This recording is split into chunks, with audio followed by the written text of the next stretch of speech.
Hi Primary 3, here's a little bit more of Chapter 2 of How to Train Your Dragon.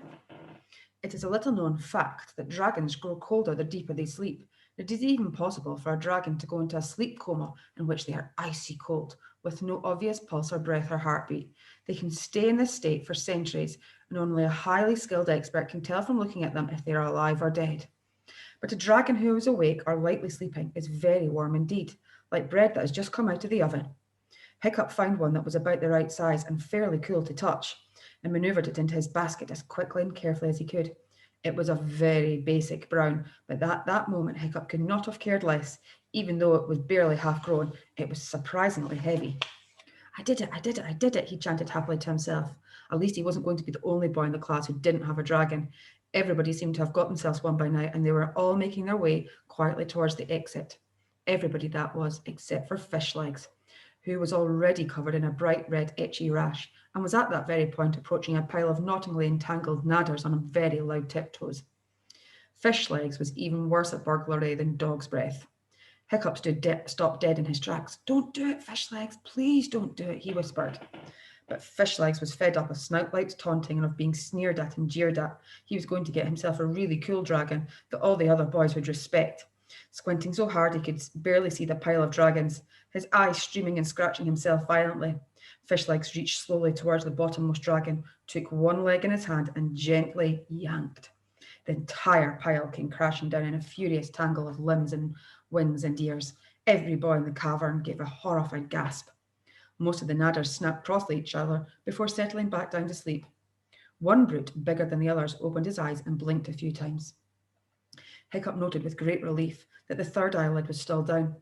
The boys waited for the eyes to close, and then Fishlegs sneezed.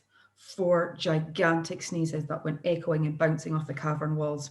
The big nadder stared sightlessly ahead, frozen like a dragon statue.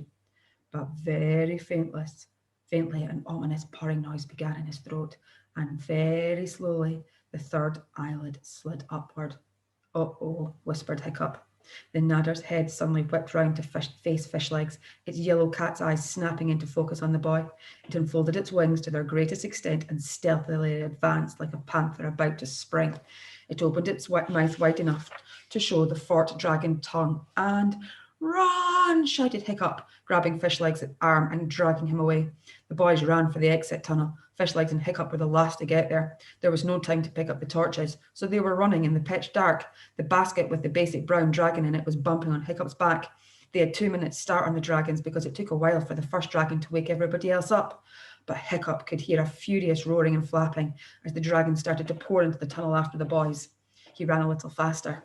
The dragons could move more quickly than the boys because they could see better in the dark, but they were held up when the tunnel got smaller because they had to fold their wings up to squirm through. "I haven't got a dragon," panted Fishlegs, a couple of paces behind Hiccup.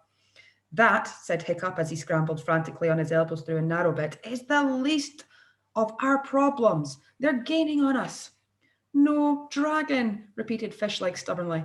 "Oh, for Thor's sake," snapped Hiccup. He thrust his basket into Fishlegs' arm and grabbed the empty one from Fishlegs' back. "Have mine then. Wait here." And Hiccup turned and went back through the narrow bit, even though the roaring was getting louder and closer by the second. "What are you doing?" screamed Fishlegs, frantically dancing up and down on the spot. Hiccup came back through the hole again. Precious moments later, Fishlegs grabbed hold of an arm to help haul him through. They could hear a horrible snuffling as what sounded like the nose of a dragon entered the other end of the hole. Hiccup bunged a rock at it, and it squealed indignantly. They turned a corner, and suddenly they could see light from outside at the end of the final tunnel. Fishlegs went first, but just as Hiccup was kneeling down to follow, a dragon pounced on him with a flap and a shriek. Hiccup hit it, and it fell back enough for him to crawl towards the light. Another dragon, or maybe the same one, sank its fangs into Hiccup's calf. He was so desperate to get out, he dragged the animal through with him. As soon as Hiccup's head and shoulders were through into the light, there was Gobber. He grabbed Hiccup under the armpits and hauled him out, dragons pouring after him.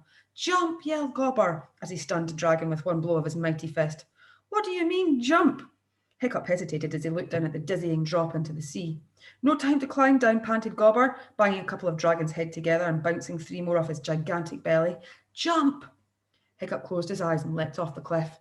As he plunged through the air, the dragon that was attached to his leg released its jaws with a squawk of alarm and flew off. Hiccup was travelling at such speed by the time he hit the water that it didn't feel like water at all, more like something hard and painful and so cold that he nearly passed out. He spluttered to the surface, amazed to find that he didn't appear to be dead, and was immediately drenched by the gigantic splash of Gobber the Belch, landing a couple of feet away from him. Shrieking furiously, the dragon swarmed out of the cave and dive-bombed the floating Vikings. Hiccup pulled his helmet as far down as it would go. There were horrible scraping sounds as Dragon's talons raked across the metal. Another one landed hissing on the water right in front of Hiccup's face. It took off again with a screech when it felt how cold the sea was. The dragons didn't like flying through the snow, and with relief, Hiccup watched as they flew back to scream terrible dragon insults in dragonese from the warmth of the cave entrance. Gobber started to pull the boys out of the sea and onto the rocks. Viking boys are strong swimmers, but it is difficult to keep afloat when you have a basket full of a trapped, terrified dragon on your back.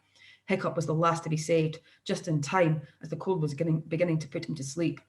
Well, at least that wasn't death, thought Hiccup, as Gobber grabbed him by the neck to rescue him, nearly drowning him again in the process, but it certainly wasn't glory either. Bye, Primary 3, Chapter 3 next week.